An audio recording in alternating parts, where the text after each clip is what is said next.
No se asuste con lo que oiga a continuación. Es el eco del pasado cuando empezaron las emisiones de Radio Sefarad a finales de enero del 2004 y cuyos informativos semanales hemos reunido para revivir lo que entonces pasaba desde la perspectiva de nuestro tiempo.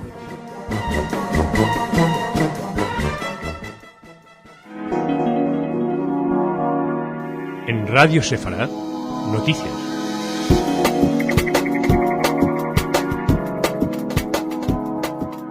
Bienvenidos a nuestro espacio informativo, cuarta semana de guerra contra Hezbollah. Israel intensifica su ofensiva en Líbano tras la muerte el domingo de 15 israelíes en el ataque más duro lanzado hasta el momento por Hezbollah en el norte de Israel. El ejército israelí desarrolló en el día de ayer otro centenar de operaciones bélicas contra diversas áreas del sur del Líbano, en el valle de Beca y el sur de la capital libanesa. La aviación israelí también continuó con su misión y ayer destruyó el último puente que quedaba sobre el río Litani, en el Líbano. Las fuerzas de defensa de Israel han capturado, al parecer, a uno de los militantes de Hezbollah que participaron en la captura de los dos soldados, ya recuerdan, el 12 de julio, fecha en la que se inició toda esta escalada de violencia.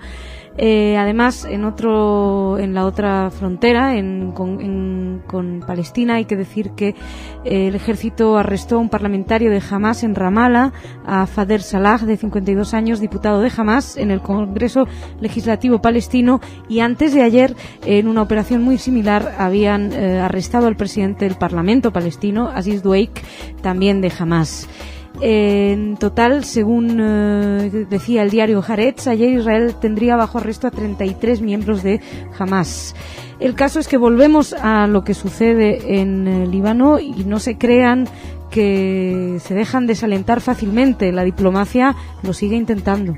Mientras continuaban los ataques, ayer se celebró en Beirut una reunión entre los ministros de Exteriores de la Liga Árabe, durante la cual el primer ministro libanés, Fouad Siniora, expresó su rechazo al borrador de resolución del Consejo de Seguridad de la ONU, pactado el domingo por Francia y Estados Unidos. El presidente del Parlamento libanés, Nabi Berri, pidió a los países árabes en una rueda de prensa celebrada el domingo que concreten su apoyo al proyecto de paz libanés, rechazando de forma unánime el proyecto de resolución acordado por Estados Unidos y Francia. Dicho proyecto pide un cese completo de las hostilidades y, en particular, que las milicias de Hezbollah pongan fin de inmediato a sus ataques y que Israel detenga todas sus operaciones militares. El acuerdo al que han llegado Francia y Estados Unidos se tiene que ser decidida y aceptada por el Consejo de Seguridad. Se esperaba que se eligiera o ayer o hoy.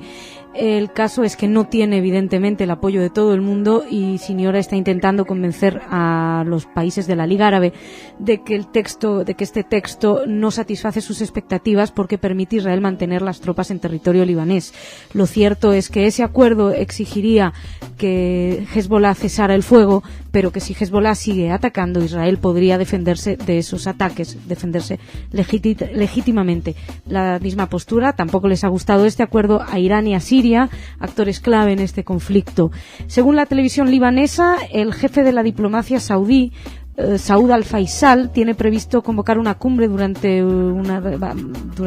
uno de estos días para hablar con sus homólogos. Muchas cumbres, pero la situación de violencia sigue, parece que es como sin vuelta atrás, aunque algo va a tener que suceder en estos días. Por su parte, el ministro sirio de Asuntos Exteriores, Walid al-Mualem, dijo que lo que proponen los Estados Unidos y Francia es una receta para la continuación de la agresión y la guerra, sobre todo si no se toma, dicen, en consideración las demandas libanesas, entre ellas la recuperación de todo el territorio libanés. Sí le pareció en un principio a España que Siria era un buen interlocutor o un buen mediador, cosa que a Condoleezza Rice le pareció una opción grotesca y que no ha tenido demasiado apoyo por parte de la diplomacia internacional.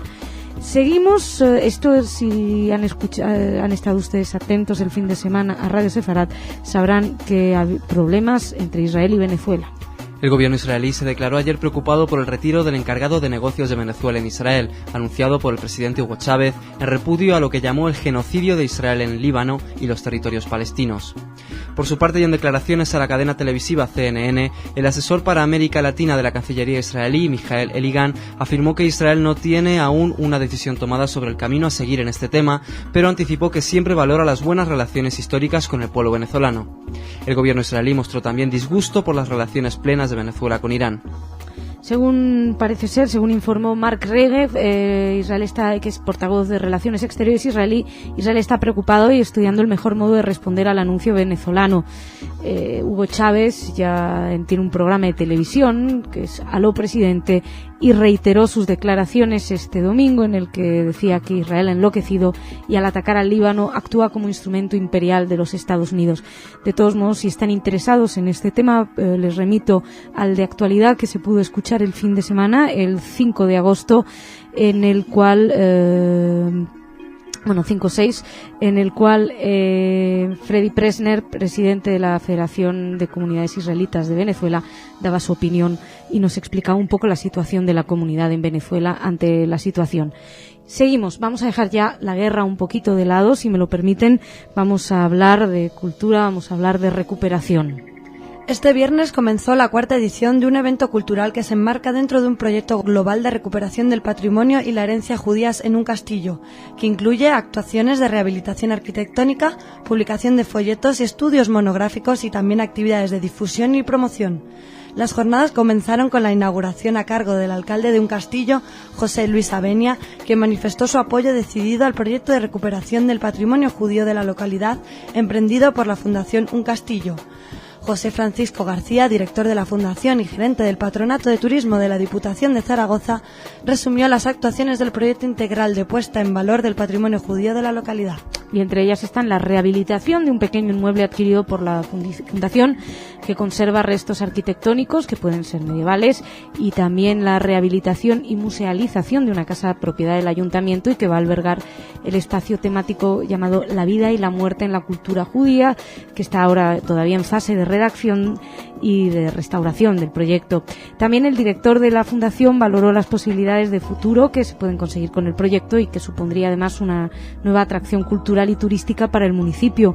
Estamos hablando de Aragón, ya lo saben, y por ello con el resto de juderías que están en proceso de recuperación dentro del proyecto Aragón Espacio Sefarad, la oferta se va a incrementar de forma muy importante. Y seguimos en España, seguimos con actividades culturales. En este caso nos va a visitar, como ya hizo el año pasado, una figura importante y además muy simbólica en este momento. El jueves 10 de agosto, con motivo de las fiestas de la Paloma en Madrid, el director argentino-israelí Daniel Barenboim dirigirá en la Plaza Mayor la 9ª Sinfonía de Beethoven para que la música clásica esté al alcance de la calle. Esta vez vendrá con un mensaje dirigido al conflicto en Oriente Próximo que asegura que la paz es posible, que se entiendan los judíos y los árabes y que cesen todas las hostilidades. Daniel Barenboim dirigirá la orquesta West Eastern Divan, formada por jóvenes israelíes y palestinos. Y el mensaje es bastante claro y sencillo. Según Barenboim, los componentes de la orquesta tienen el pensamiento terco de que la paz en Oriente Próximo es posible a pesar de los acontecimientos últimos. Estará acompañado en la interpretación por las voces del Orfeón Donostiarra. Las fiestas de la Paloma son fiestas típicas aquí en Madrid. Habrán conocido la zarzuela, la habrán escuchado, la verbena de la Paloma, y hay muchísimas actuaciones. Habrá actuaciones de Kiko Veneno, Cómplices, El Cigala, Víctor Manuel y Ana Belén, y está bien que también haya cabida no solamente para la música de calidad, la música clásica, sino también para mensajes de paz dentro de toda esta fiesta. Y vamos a seguimos, hoy estamos muy españoles, seguimos desde aquí, también desde Sefarad. El Ayuntamiento de Segovia, a través de la Concejalía de Cultura y Turismo, ofrece en el mes de agosto y septiembre 3 paseos nocturnos programados para conocer los rincones segovianos. La visita añorada Sefarad ofrece en agosto un paseo por la judería segoviana, trayecto en el que los participantes son asaltados por la historia de sus edificios y de los vecinos que residieron en el céntrico entramado de calles. En la antigua sinagoga mayor, actual iglesia del Corpus Christi, en la casa de Abraham Seneor y en el adarve de la muralla, distintos personajes relatarán a los visitantes sus experiencias.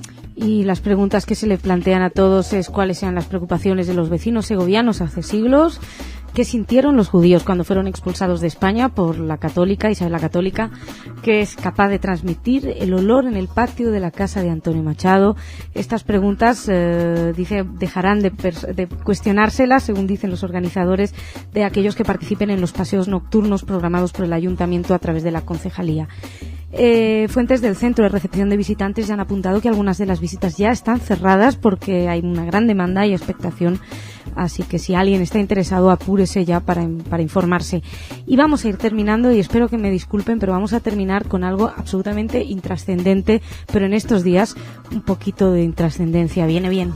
El actor estadounidense David Duchovny, quien saltó a la fama gracias a su trabajo como agente Mulder en la serie de televisión Expediente X, de la cual se realizó una adaptación cinematográfica en 1998, próximamente rodará Things We Lost in the Fire. Esta película se centra en una mujer cuyo marido muere repentinamente. Ella invita al problemático amigo de su difunta pareja, Del Toro, a vivir con su familia para que le ayude a sobrellevar el difícil momento familiar. Duchovny ha aparecido en múltiples producciones televisivas, entre ellas las exitosas series de televisión Twin Peaks y Frasier. Y para seguir dándole datos de muy importante, que es importante que ustedes sepan, les cuento que nació un 7 de agosto de 1960, así que ayer fue su cumpleaños, que su padre judío y su madre de procedencia escocesa se divorciaron cuando tenía 11 años, y ya para el no más esencial que sepan que está casado con la actriz Téa Leoni. Y con esto lo dejamos, señoras y señores, muchísimas gracias por su atención, mañana más.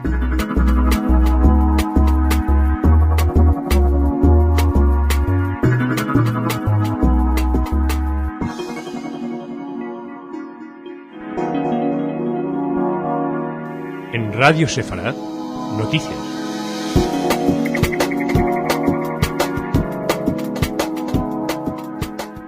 Bienvenidos a nuestro espacio informativo. Sigue la guerra sin cuartel contra Hezbollah. Según informó el portavoz del Tzahal, al cierre de nuestra edición, 3 soldados israelíes habían muerto ayer y otros 5 resultaron heridos en un combate con miembros de Hezbollah en el pueblo libanés de Beit Jbeil. Los combates, que comenzaron en la madrugada de ayer, continuaron por la mañana en esa localidad y en otras aldeas al sur del Líbano, donde unos 10.000 efectivos israelíes, entre soldados del ejército regular y reservistas, procuran crear una zona militar especial para mantener alejados a los terroristas de la frontera.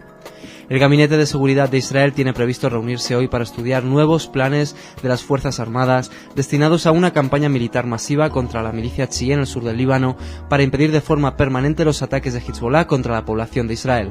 En caso de ser aprobados estos planes, se prevé una invasión de gran escala y puede llevar a fuerzas israelíes hasta el río Litani y aún un poco más al norte para impedir estos ataques. Ayer, al cierre de nuestra edición, habían caído más de 150 misiles. El primer ministro reiteró que no se quiere ocupar Líbano, según dijo que cuanto antes se pueda evacuar el territorio libanés, más satisfechos estará Israel. De hecho, el ministro de Defensa, Amir Peretz, había amenazado con que si no se llegan a acuerdos diplomáticos habrá que tomar medidas porque los siguen atacando contra Israel y se prevé una guerra más amplia, bastante miedo da, insistiendo en que no se está para conquistar territorio, sino para reducir la capacidad de Hezbollah y para que no ataquen más contra la población israelí. Y con este miedo a que la amplitud de la guerra se haga mayor y con la posibilidad, con los cohetes que siguen atacando a Israel, la diplomacia intenta llegar a algún tipo de acuerdo. Interesante propuesta parece ser. El primer ministro israelí Ehud Olmert afirmó ayer en una rueda de prensa que su gobierno considera interesante la propuesta de su homólogo libanés Fouad Siniora y agregó que aún deben estudiarla para ver si es practicable. El plan del Líbano exige un alto al fuego inmediato, la retirada de las tropas israelíes del sur y el despliegue de 15.000 soldados libaneses a lo largo de la frontera con Israel, para lo que propone la cooperación de 2.000 soldados de la Fuerza Provisional de la ONU en el Líbano. Además, el gobierno libanés comunicó el lunes que Hezbollah aprueba dicho plan. Bueno, pronto para verlo, para tomar una decisión, según Olmert lo plantearán, se lo pensarán. También no se olviden que también está el plan de Estados Unidos y Francia, que está siendo debatido en el Consejo de Seguridad de la ONU, y según el cual Olmert también ha dicho que no se puede tomar decisiones, puesto que no se sabe cuál será la versión final. Es importante, es destacable esta propuesta de Líbano de llevar a 15.000 soldados. Sería interesante saber quién defendería a esos 15.000 soldados libaneses y a los mismos soldados de la ONU que tendrían que ponerse ahí en caso de que esto sucediera, y que al fin y al cabo los mismos soldados de la ONU fueron quienes han estado ahí y ante los cuales Hezbollah se ha rearmado de la manera espectacular que estamos viendo. Veremos qué sucede, esperemos que la diplomacia pueda surtir algún efecto Y seguimos hablando de diplomacia, en este caso de los países árabes.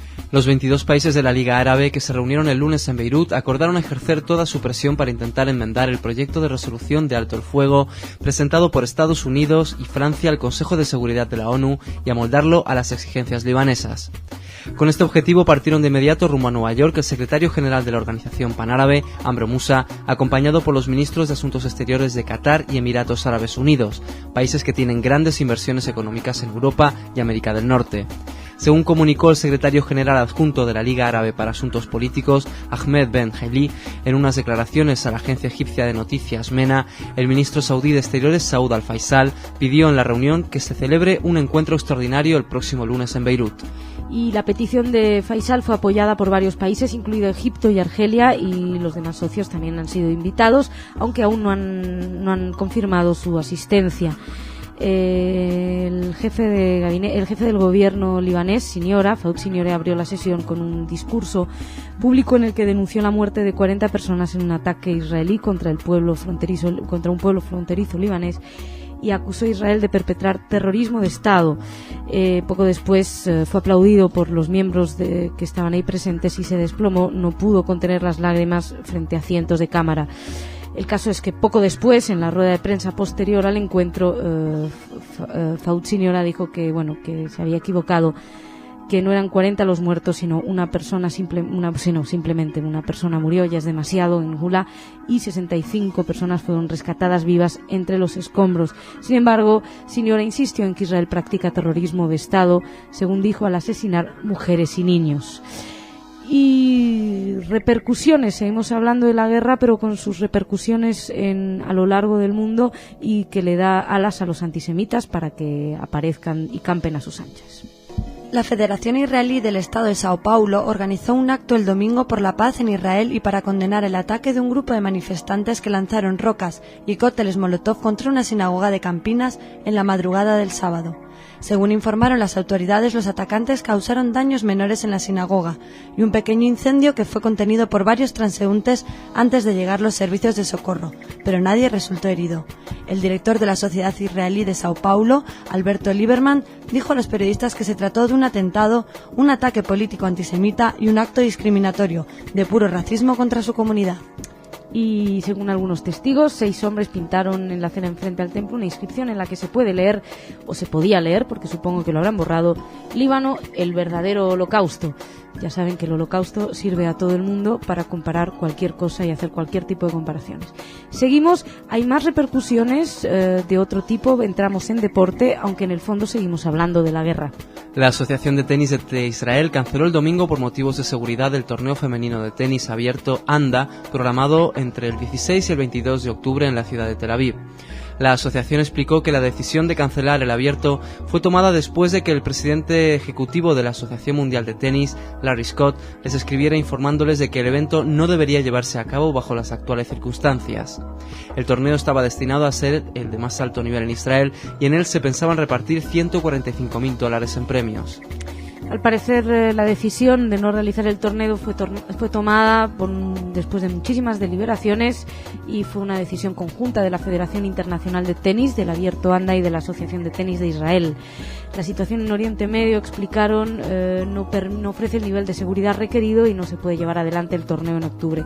Pero no se preocupen, en principio el torneo de 2007 se mantiene en el calendario de acuerdo a lo planeado, ya que no es un boicot contra Israel, sino simplemente un problema de seguridad. Esperemos, desde luego, que en el 2007 estas medidas estén garantizadas. Y seguimos, cambiamos ya así de tema, nos venimos a España y vamos a hablarles pues de la red de juderías.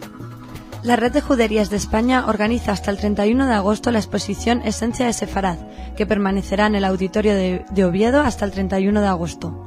El autor de las 63 instantáneas, Sánchez Moreno, hace un recorrido por las calles judías de 20 ciudades españolas.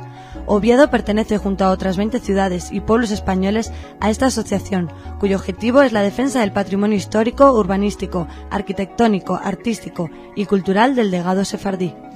Hay una imagen del Teatro Campo Amor, otra de la Casa de la Rúa y otra de la Regenta, con el Museo de Bellas Artes al fondo, y son las 3 instantáneas que recoge la ciudad de Oviedo la exposición fotográfica Esencia de Sefarad.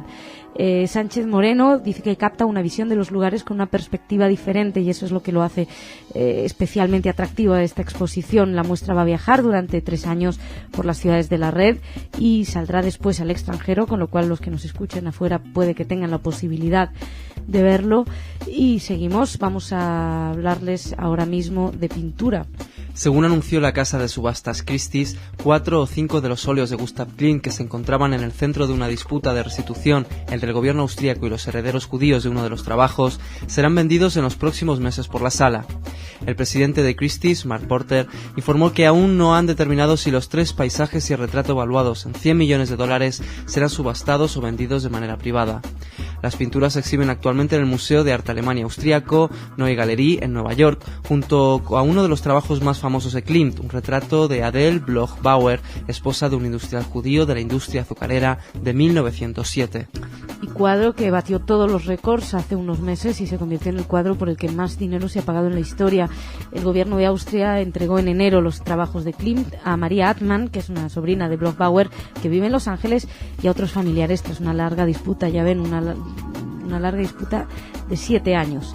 Y bueno, un tribunal de arbitraje había fallado que fueron confiscados de manera incorrecta en la época de los nazis, cuando los nazis tomaron el poder en el país durante la Segunda Guerra Mundial. Dice aquí el acta, de manera incorrecta, es muy amable decir así para los nazis. En fin, con esta noticia artística, hablando de cuadros, lo dejamos. Señoras y señores, muchísimas gracias por su atención. Mañana más.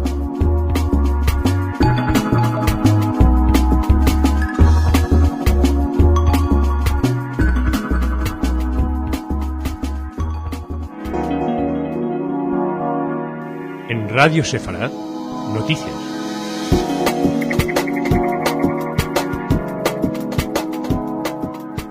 Bienvenidos a nuestro espacio informativo. Parece que la guerra sigue. Según informó a la radio pública israelí el ministro de Industria y Comercio, Eli Yishai, el Gabinete de Seguridad de Israel aprobó ayer los planes militares para lanzar una ofensiva a gran escala contra Hezbollah en el Líbano. Eli Yishai también reveló que la fecha de aplicación de dicho plan tendrá que ser fijada por el primer ministro Ehud Olmert y el titular de Defensa, Amir Peretz. Por otra parte, según informó ayer el director de la oficina del primer ministro, Ra'anan Dinos, el gobierno israelí construirá un campamento de tiendas de campaña en Rosh Ha'ayin, al noroeste de Tel Aviv, para dar acogida a los habitantes del norte de Israel. Según se calcula, en los próximos días unas 1.000 personas saldrán de Kiryat Shmona, y el Ejecutivo está ofreciendo unos 17.000 residentes de las localidades fronterizas con Líbano en el norte del país que abandonen sus casas durante varios días, a cambio de lo cual el gobierno correría con los gastos de su alojamiento. Mientras, parece ser que sigue abierta la posibilidad de una salida diplomática para lograr un alto el fuego en la frontera, aunque la opción parece haber sufrido una nueva demora al estancarse los diálogos en el seno del Consejo de Seguridad de la ONU. Les hablamos de diplomacia. El presidente francés Jacques Chirac pidió ayer a Estados Unidos que acepte los posibles cambios en el proyecto de resolución de la ONU que incluirán algunas de las peticiones del gobierno libanés, y añadió que sería inmoral renunciar a un cese inmediato de las hostilidades en el conflicto en Oriente Próximo. El presidente francés, que interrumpió sus vacaciones veraniegas para mantener una reunión interministerial sobre el conflicto y las negociaciones en la ONU, reiteró que Francia estará dispuesta a participar en una fuerza multinacional en el Líbano si el despliegue es claro, fijo y equilibrado. Por su parte, el gobierno de Estados Unidos mandó ayer a Beirut en visita sorpresa al enviado especial estadounidense para Cercano Oriente, David Welch, quien, según fuentes libanesas, viajó para dialogar con las autoridades locales sobre el borrador de resolución de la ONU. Según Chirac, no llegar a un acuerdo inmediatamente significaría que se acepta la situación actual, lo que, según él, sería la más inmoral de las soluciones, porque sería una renuncia al alto el fuego inmediato. El gobierno libanés ha pedido, ya saben, entre otras cosas, que se exija la retirada inmediata del ejército israelí del sur del Líbano, y esto es lo que no figuraba en el texto inicial negociado por París y Washington, y probablemente lo que sea el mayor punto de desencuentro con los países árabes en general. Por otra parte, Chirac volvió a defender los contactos que mantiene Francia con Teherán para determinar la importancia que puede tener ese país para el restablecimiento de la paz, y a la vez justificó su negativa a dialogar con Siria diciendo que la experiencia Francia no lleva a tener del todo confianza en Siria. Puso como ejemplo que tras reunirse en Damasco con los dirigentes sirios, el ministro de Asuntos Exteriores español, Miguel Ángel Moratinos, anunció que Siria ejercería su influencia sobre Hezbollah para restaurar la paz en la región, pero minutos después el presidente sirio desmentía totalmente lo que había indicado el señor Moratinos. Este es el ejemplo por el cual no habría que escuchar a Siria, sin embargo sí a Teherán. No sé muy bien en qué se basan para considerar que las llamadas de Ahmadinejad a hacer desaparecer Israel del mundo, del mapa, sí son interesantes y sí son de fiar, pero bueno, sus motivos tendrán. Y seguimos hablando de diplomacia, pero en este caso de falta tal vez de diplomacia. Según informó el diario Jerusalem Post, el gobierno de Israel ordenó el martes el regreso de su embajador Shlomo Cohen en respuesta a la decisión del presidente venezolano Hugo Chávez de retirar de Tel Aviv al encargado de negocios de su país. Sin embargo, el portavoz del Ministerio Israelí de Exteriores, Mark Regev, indicó ayer a EFE que de momento no tiene conocimiento de si el gobierno de Venezuela tiene intenciones de romper sus relaciones con el Estado de Israel. Aunque según informó ayer la versión electrónica del diario Haaretz, Chávez criticó la ofensiva militar de Israel contra Hezbollah y decidió cortar las relaciones con Israel.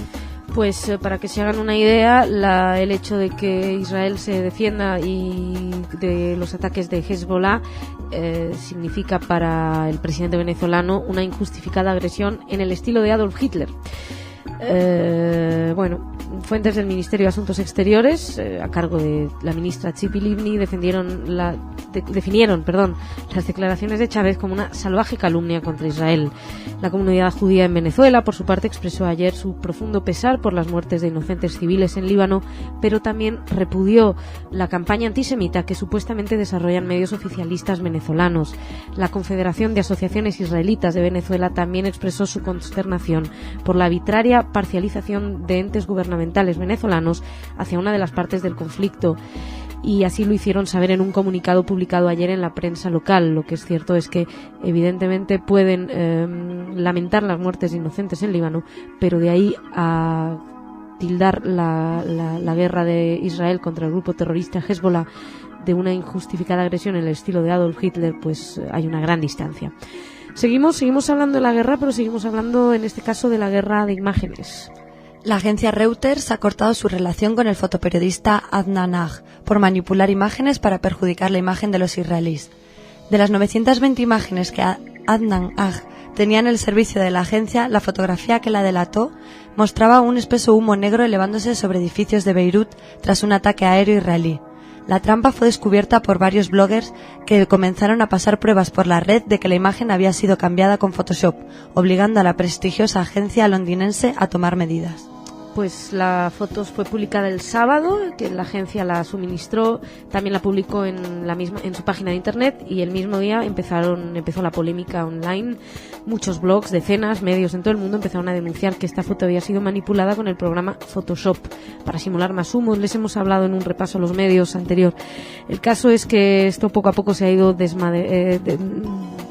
viendo más o menos cómo son las cosas, y Reuters tuvo que comprobar que la foto efectivamente había sido adulterada y anunció que prescindiría de las fotografías de Ag.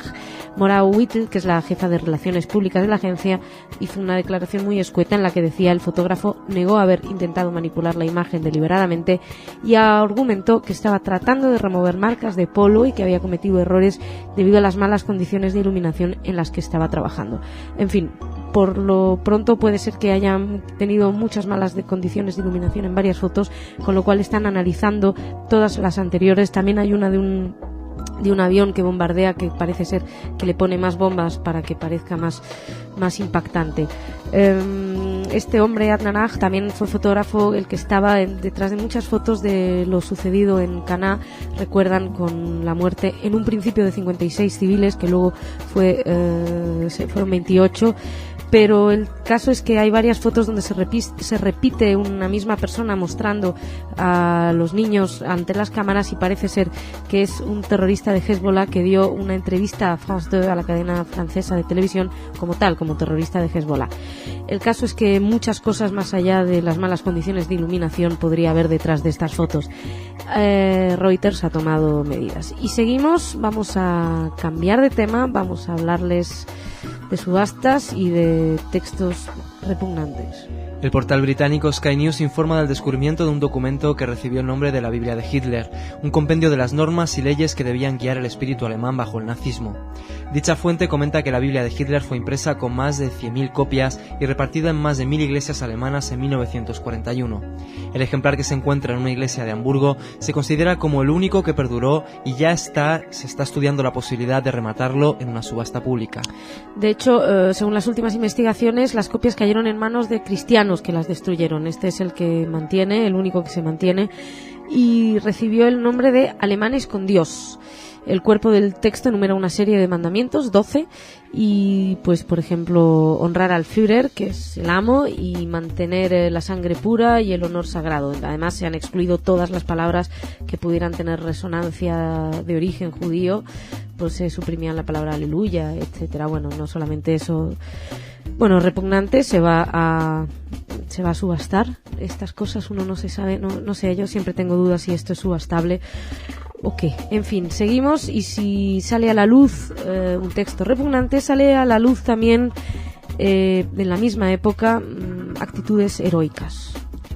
Los diarios de una de las monjas agustinas del convento romano de los Cuatro Santos Coronados revelan que Pío XII impulsó una gran operación de rescate de judíos durante la Segunda Guerra Mundial, quien incluso escondió familias enteras en los conventos de clausura.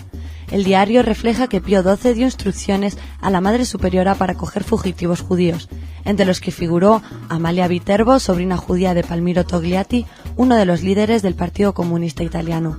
El diario, que será publicado en la revista 30 Giorni, incluye los nombres de 10 personas que vivieron escondidas en el convento entre 1942 y 1944, gracias a que la Madre Superiora les consiguió documentos falsos cuando las SS empezaron a entrar en los monasterios de clausura.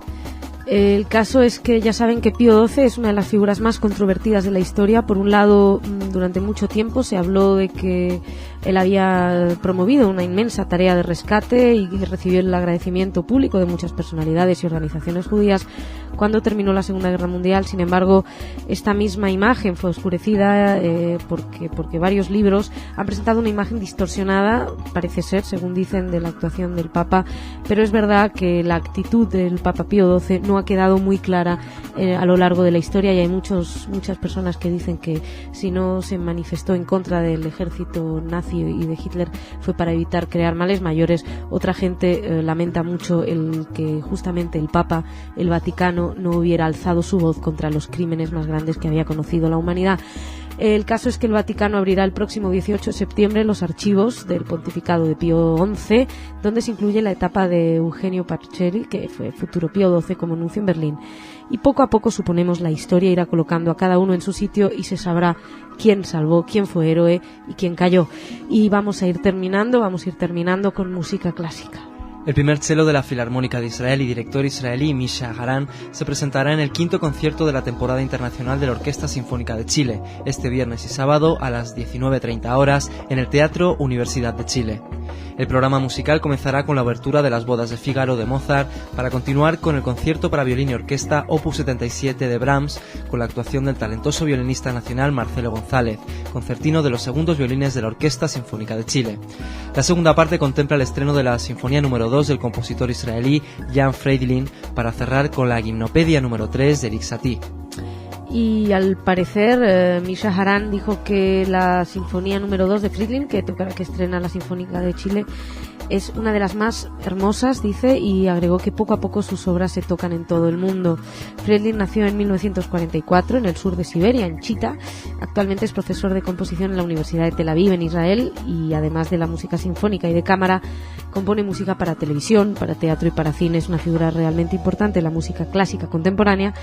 Y Misha Haran nació en Jerusalén, donde estudió violonchelo cuando era muy pequeño y prosiguió en la Academia de Música Rubin y en el Conservatorio de Música de París. En fin, quienes puedan estar, que vayan y lo disfruten muchísimo, ya que nosotros no vamos a poder.